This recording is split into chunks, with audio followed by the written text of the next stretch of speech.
కథ చెప్పబోతున్నా. ఆ కథ నేమ్ ఏంటంటే ఫ్రీష్రా. ఏదే ఒక ఇంటికి అమ్మాయి ఉంటుందంట, రెండింటికి అమ్మాయి ఉంటుందంట. సో రెండింటికి అమ్మాయిని రాజుగారు బాగా చూసుకుంటారంట. ఒక ఇంటికి అమ్మాయి మాత్రం బాగా చూసుకోకుండా పని చేపిస్తారంట. అప్పుడు స్వామికి దండం పెట్టుకుంటుందంట. అయితే అతను వెళ్ళాక పంపించేస్తారంట రాజుగారు. అప్పుడు వెళ్ళాక చేమ కనపడిద్దంట. ఏం కావాలి చేమ అనిద్దంట. నాకు ఎందుకు అడ్డొచ్చావు చేమ, ఏం కావాలి అనిద్దంట. నాకు ఒక ఆకు కావాలి అంటుందంట ఆ చేమ. అయితే ఆకు కోసి ఇచ్చిద్దంట. మళ్ళీ ఇంకొక ఆవు ఉంటుందంట. ఆవు నాకు ఎంటు కట్టవచ్చు వండిద్దంట.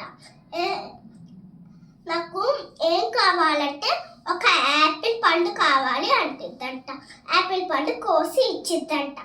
సో అయితే అప్పుడు ఒక ఋషి అడ్డం వచ్చిద్దంట. అయితే అప్పుడు ఏమైంది అనిద్దంట అంటారంట ఋషి. అయితే అప్పుడు ఏమైందంటే మన రాజుగారు నన్ను బాగా చూసుకోవట్లేదు, నాకు ఒక్క ఇంటికే ఉంది అంటారంట అనిద్దంట ఆ అమ్మాయి. అయితే అవునా, అయితే నేను ఒకటి ఇస్తాను నీకు, నువ్వు స్వామికి 3 సార్లు దండం పెట్టుకొని కొబ్బరికాయ కొట్టి స్విమ్మింగ్ పూల్లో మురుగు అనిద్దంట ఋషి. అతను మునిగాక చాలా హెయిర్ వచ్చేస్తుందంట, ఇక్కడ వరకు వచ్చిందంట.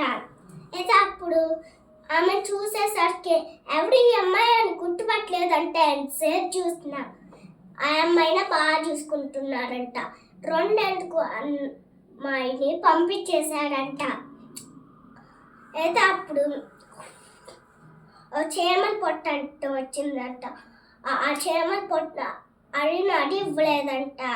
ఆ వద్దం వచ్చిందంట, అది నాడు ఇవ్వలేదంట. ఋషి అడ్డు వచ్చాడంట.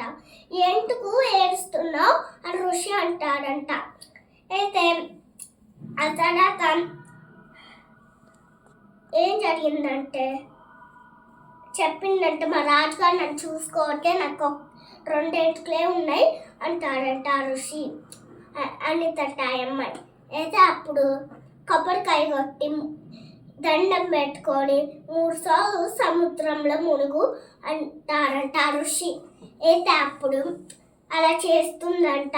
అయితే అప్పుడు ఆ 2 గుల్గోలు పోతాయి అంట. అప్పుడు రాజుగారి దగ్గరికి వచ్చిందంట. ఎవరు నువ్వు పో అంటారంట రాజుగారు. అయితే ఇది కథ. సో దీన్ని బట్టి మీకు ఏమర్థమైంది? సో నూడాల్స్తో పడగొట్టు. చూసారా ఆ అమ్మాయికి ఎలా జరిగిందో? సో నూడాల్స్తో వెళ్ళకూడదు ఎప్పటికీ. సో దీన్ని బట్టి మీకు ఏమర్థమైంది?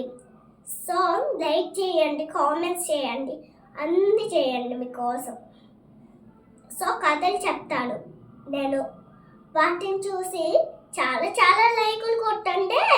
Bye bye.